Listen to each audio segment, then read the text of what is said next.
Hi, what is up, true believers? Okay, new episode. Let's get to it. Today we're going to be talking about Jeff Smith's Bone.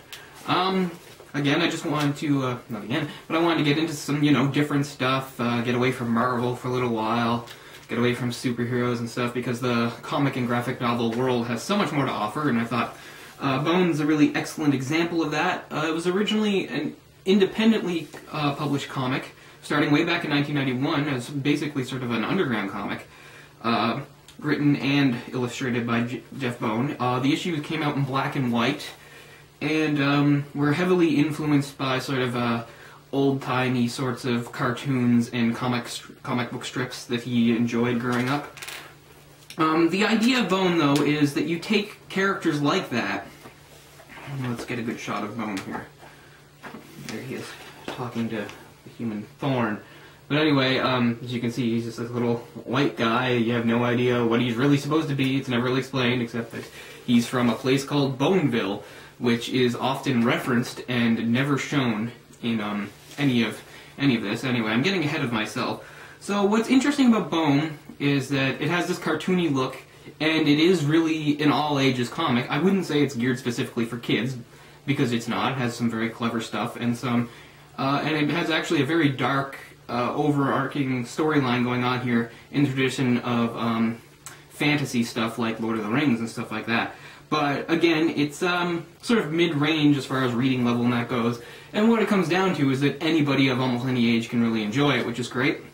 And something that makes it maybe a little unique, maybe not as much nowadays, but back when it first came out, certainly I think that was the case. It was a neat alternative.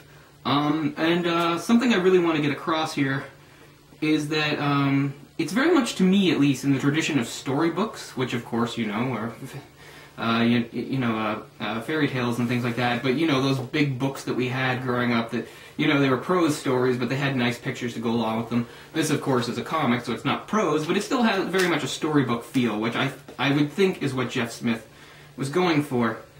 So again, we've got these cartoony characters, very lighthearted, but still against the backdrop of a complicated, complex, interesting, multi-layered world, very much in the tradition, again, of something like Middle-earth, or the Forgotten Realms, stuff like that, swords and sorcery. Bone himself is a character, again, he comes from the often-mentioned, never displayed, depicted Boneville, where I guess all of his time is inhabited fully by like his little white guys running around. In those references, it's quite different from what we've seen here. We get a sense from the references that as far as technology and stuff like that goes, it fits very much with our contemporary society. Some of the technological things they make references to, and while of course this takes place in a world that is its own, it's a fictional world. There's at least a few little references to things sort of from our world. One, as you can see right on the cover here, if you can, I don't know how you can see that, but in his backpack is a copy of the novel Moby Dick, which he often brings up as his favorite book of all time. A running gag throughout the series is whenever he tries to talk to anybody about it, they very quickly fall asleep. Okay, so getting into it, so that's a bit about the background of the series in general. Ran from 1991 to 2004. Always in black and white, and what else we got going here? 9 volumes, 9 separate volumes covering 3 main story arcs. What else is there to say? Oh, again, because of the way it's sort of it spanned genres, and because it was all ages and stuff, it could appeal to a lot of people on a lot of different levels. It did very well critically as well. Over the years, it won no less than 10, Eisner Awards and 11 Harvey Awards. If you don't know what those awards are, I urge you to look them up. So, okay, yes, right. So this is a specific, you've noticed already this is in color. Starting in 2004, the volumes got re-released by Scholastic, as you can see here, and color was added to them, which I think was a really good thing. I'm not saying that Bone, by any stretch, didn't look good in black and white, but I think the world that Jeff Smith had created lent itself very well to color. You've got this wonderful fantasy setting. You got a forest and mountains and a desert at the very beginning. things like that that look very good with color. Okay, so, yes, so the 9 volumes were re-released in color, in paperback, and in hardcover. What you're seeing here is a special edition from that. It's a hardcover. What it is the first 3 books, the first 3 volumes. Those being Out from Boneville, The Great Cow Race, and Eyes of the Storm. At the very start. There is actually a prequel called, I believe, Rose, that was released, that I'm very interested in getting. That actually is illustrated by a different artist, whose name I can't remember at the moment. But okay, so here at the beginning, in this specific volume, this specific edition, we've got a nice map of the world that's involved here, the Valley. And the first arc, again, is called Out from Boneville, and it starts with our main character, Bone, also known as Phone Bone, that's F-O-N-E, and his 2 cousins, Smiley Bone and Phony Bone. Now, Smiley Bone is the skinnier looking guy in the hat there who often smokes a cigar and is always, of course, smiling and happy. He's a bit of an idiot. He just sort of takes things as they come. He doesn't have much of a personality. He just does whatever his 2 cousins are doing. He never really gets upset about anything. And again, he does whatever they're doing, does whatever they tell him. Phony Bone is the one with the star on his shirt here. He is definitely a lot of the comic relief, although pretty much everything in here is game for that. Nothing is completely serious. But Phony Bone, we get off right off the bat here. We find out that in Boneville, he just had run for mayor unsuccessfully, and had caused such a disaster and fiasco in it all, which is revealed here, that the 3 of them are actually run out of town. So we find them in the middle of some desert, having no clue where they are, or where to go, or what's going on. Phony Bone's a really funny character. He thought he should run for mayor because apparently he was Boneville's richest occupant, richest citizen, and he is of the belief that, you know, since he has the most money, he's the most important person, and that everyone should, you know, look up to him, and that he's superior to everyone. And he's a really funny character. He loves money, he's very greedy, he's very manipulative, and he absolutely hates work. He's used to people, you know, doing his work for him. And he's prone to outbursts and yelling at his cousins and anyone else who's around him. So what eventually happens here, I'm gonna do my best not to just summarize events, but a huge plague of locusts attacks them very early on. They all wind up separated, and they all fall down cliffs, separated from each other, into what comes to the main action of this story in the valley. And the valley is mostly, again, if we look at the map, is almost entirely forest, and it just has, you know, some small areas in there, including its biggest community, a town called Barrelhaven. Okay, so the action, of course, follows Phone Bone as he tries to get back together with his 2 cousins, and in the meantime, he is hunted by these scary-looking furball things that he calls rat creatures, and eventually, when he meets up with other people, including people that live in the valley, they seem to accept that name too, because they also call them rat creatures. He's usually attacked by a specific pair. Again, some comic relief going on there, them arguing about what they should do with him. One of them is obsessed with the idea of making him into quiche. And then he's also saved by a powerful red dragon. And as time goes on, he has various run-ins with these characters. And again, he's on his own for quite some time, and he actually survives the entire winter more or less by himself, except that he has dealings with a family of, I believe, moles that, of course, speak, which he doesn't find. I don't think he finds that strange at all. So, you know, some things are just accepted. See, there he is with the mole family, the mother and her three young children. And he's got his own little shelter, another attack by the rat creatures, and so on. And he keeps getting bailed out by this red dragon. And anybody else he talks to, which isn't too many people at this point, believe him and think he's kind of crazy. And eventually he runs into this young human girl whose name is Thorn, who becomes a main character. And he starts to live with her and her grandmother on a farm in the middle of, well, not in the middle, but deep in this forest. Meanwhile, we've also got Phony Bone, who, it turns out, the rat creatures are actually searching for him, because when they describe who they're looking for, they say he's got a star on his chest, and of course that refers to Phony Bone.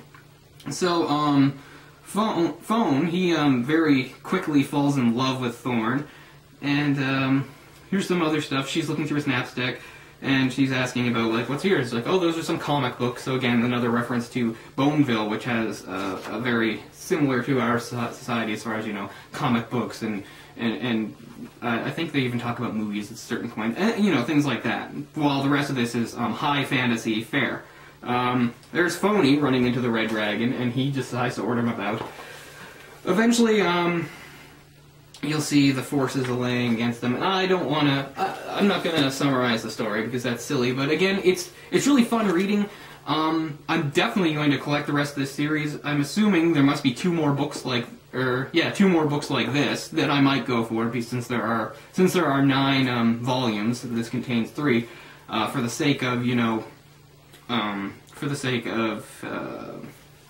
consistency, we'll say. It would be nice to get the other 2 in that way. In any case, however I want to collect them, I definitely want to collect them, you know, the Scholastic color editions. They're very nice to look at. They're very pretty. Jeff Smith, he's just a really cool writer. It's really fun, snappy dialogue, a lot of fun jokes going on. But again, as we'll see, here's a dream sequence. Thorn, we'll find out, has this past that she can't remember, but it keeps coming back to her in dreams, and her dreams are somehow linked to Bone's dreams. That's something I've always liked in a lot of fiction, the idea of dreams being really important, signifying something, you know, being more than just dreams, having something else to them. Yeah, so, what else can I say? It's funny stuff, it's interesting stuff, and again, it's actually a lot more dark and serious than you might think at first glance. There is an overarching dark, I'm not saying super dark, it's not, you know, horribly violent and, you know, anything like that, but, you know, it's a serious story with real danger going on. We've got real monsters and things like that, and by the time these 3 volumes are over, you realize you're only beginning to scratch the surface of what's going on here. A lot of stuff is still unknown. I've not read ahead in any of this stuff. I don't know what's going to happen, and I really like that. That's reading I definitely want to be getting into sometime soon. As I've said, I haven't seen... how I wound up getting this, I was at a Costco, and this was on just for an amazing price. Because Bone I've been aware of for years, but hadn't bought any of it, or even really flipped through any of it. But this was an really excellent price for, you know, a hardcover color volume, that includes actually 3 volumes. As recently as a few days ago, I was looking at just the individual color volumes, and they're a little smaller. They're like this, talking about the trade paperbacks that I saw. And again, even though I had hardly any money on me at the time, I was very sorely tempted to buy the prequel story, which I guess gives you a little more background on what's going on in this, which doesn't involve Bone at all. It's supposed to take place years and years earlier, I do believe, but some more history on what happens in this valley.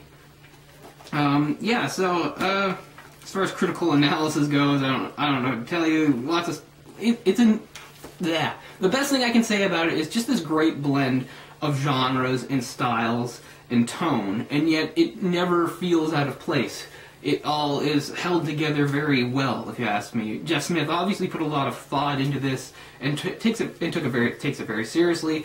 It took a long time, I think, for it to get the critical acclaim it deserved in maybe wider circles. But if you are a fan at all of graphic fiction, I'm really starting to believe that this is something that you should invest some time in and maybe even own. As much as, like, if you like graphic fiction, you should be, like, you know, collecting Akira. I seriously believe that. It's a very different thing from, obviously, Akira, a sci-fi manga. But, again, graphic fiction is a very large, sprawling world, and that's why I do the channel, because I don't want to just talk about, you know, Spider-Man every week, or Batman. There's so much more out there. And what I'm trying to do with the channel is expose you to as much of it as I can. The stuff that I think is good. Obviously, there's certain stuff that I haven't talked about and maybe won't get to simply because I've overlooked it for my own reasons. You know, it's not like everything out there is great for everyone. But I think Bone again is very unique in what it sets out to do, and I think it really accomplishes that. It's a great blend of humor and intrigue and adventure, all those things, and it's just really fun to look at. It has a very nice clean look to it, and yeah, I'm looking forward to collecting and reading the rest of it, and I hope at least some of you would like to give it a shot. Okay, so thanks a lot. Hopefully I kept this a lot shorter and more succinct this time, but at the same time, hopefully I did give you some good info. And that's going to do it for now, but I'll be coming back soon. I'm going to, try to be doing this on a more regular basis again. I feel really bad about the hiatus. Not going to happen again, I'm sure, unless some strange, unforeseen circumstance comes up, but I'm sure things will be fine as far as that goes. So look for a new episode real soon. Alright, thanks a lot for watching, True Believers. Peace out.